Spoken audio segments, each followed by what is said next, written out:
What if Liverpool's return to Championship mode isn't as dominant as we thought? Today, we dive into their clash with Leeds and uncover the tactical cracks that held them back. While Tottenham's lack of ambition raises bigger questions, are they settling for mediocrity? Before the game, I mentioned Liverpool's physical advantage and Cody Gakpo's return, which could allow them to play a complete attacking setup and return to their so-called Championship mode. As expected, Leeds mainly focused on defending compactly today, and their chances relied heavily on Liverpool making mistakes. However, Liverpool only made occasional errors. Additionally, Leeds' counter-attacks weren't effective in an away setting. They perform better at home, but away from home they tend to be conservative, and their counter-attacking quality is mediocre. The only real chance they had came around the 80th minute when Dominik Szoboszlai, who had just returned and wasn't in great form, struggled with physicality and lost the ball in defence, leading to a counter-attack. Ibrahima Konate was a bit slow to react and got beaten, but fortunately the opponent was offside. Arne Slot's luck continues, but he hasn't yet delivered the win I expected. Liverpool's overall organisation was smooth today, especially with Ryan Gravenberch, who was outstanding. He controlled the midfield, turned effectively and distributed the ball well. However, there were two reasons they couldn't score, a minor issue and a major one. The minor issue was Jeremy Frimpong, who managed to make some breakthroughs but is essentially a makeshift player. He played as a right-back acting as a right-wing attacking point, even though Liverpool played a 4-2-3-1 formation, and he didn't need to fall back into a five-man defence or focus on defending. He struggled with his quality. He could break through but couldn't deliver effective crosses. He saw the forwards and knew where to send the ball, but often his crosses were either too high and weak, making it hard to head, or too powerful and impossible to control. At least he earned some corners, so his issue was minor. The major issue was on the other side with Florian Wirtz. He was deployed as a left winger today, and while Liverpool's overall organisation was smooth, things often broke down when the ball reached him. He struggled in two situations. First, when attempting to break through on the left, whether cutting inside or going down the line, he lacked the strength and physicality to succeed. This led to inevitable mistakes reminiscent of Philippe Coutinho's struggles on the left. Second, instead of staying wide, he often drifted inside too early, which created a so-called runner-up mode situation, similar to Jurgen Klopp's old tactics. Back then, even a young Andy Robertson struggled in such setups, and history has shown it's hard to break down compact defences without stretching play wide. Now, with Robertson older and lacking the late runs into half spaces, this runner-up mode made it hard to penetrate Leeds' compact five-man defence. Wirtz's drifting also disrupted team coordination, leading to more mistakes. Previously, even though Wirtz didn't break through on the left, he at least played effective passes to Curtis Jones and allowed Milos Kerkez to make runs into half spaces. Today, his excessive cutting inside eliminated these options, making it harder for Liverpool to score.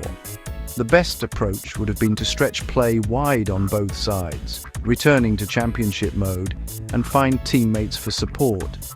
Ideally, Wirtz should play as an attacking midfielder rather than a winger, but considering he's just returned to fitness, adjustments were needed.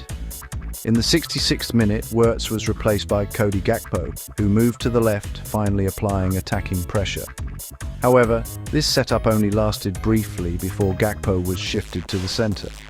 This constant positional switching became the third issue today. Federico Chiesa, deployed on the right, also lacked pace. Here, Arne Slot's substitutions faltered. Bringing on Gakpo in the 66th minute to play on the left improved the team, but moving him to the centre in the 84th minute disrupted his rhythm. Gakpo had just settled into the left-wing role, but was suddenly moved centrally without proper adaptation time, so the substitution steps were poorly executed. What should have been done? Instead of a straight swap in the 66th minute, Slot should have added attacking depth first, only stopping once they scored.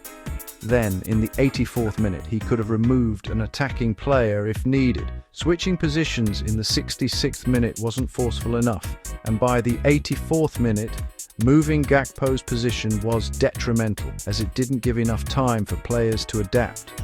Rotating positions with substitutes who hadn't warmed up properly made it hard to score.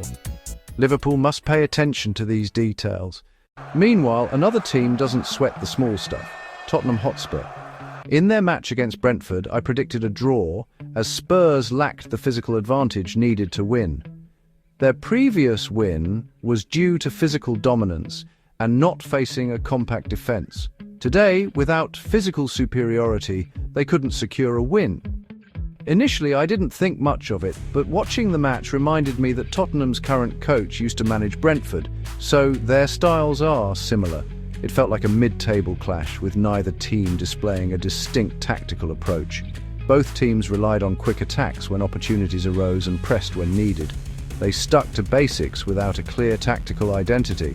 Tottenham's higher budget didn't translate to a significant advantage on the pitch, making their spending seem wasteful. Today's match was decided by individual brilliance or mistakes, but neither occurred, resulting in a 0-0 draw. Tottenham's players have stronger individual skills, so why couldn't they dominate? Brentford actually had more dangerous attacks. Aside from Xavi Simons being suspended, Tottenham's Champions League commitments added physical strain, leaving them consistently fatigued. If Spurs were playing a single competition this season, they might have outperformed Brentford, but European fixtures complicate things. Their current approach suggests they're prioritising short-term gains over long-term success. They seem content with being a mid-table team, occasionally earning European competition revenue, developing young players to sell, and even reducing costs, as seen with Brennan Johnson's departure. Johnson was a player suited to ground-based, possession-focused play, but Tottenham now prioritises individual flair over team cohesion. Fans may be dissatisfied, but the club seems set on this path, no longer aiming to be a top-tier team. This reinforces my growing belief that post-match analysis of Tottenham is becoming less meaningful. The value of analysis lies in scrutinising details, which are crucial for winning championships, but Spurs no longer focus on such things. Thus, analysing them loses its purpose. That's all for today. If you enjoyed this breakdown, feel free to comment, like, and subscribe to show your support for the channel. Your engagement helps keep the content coming.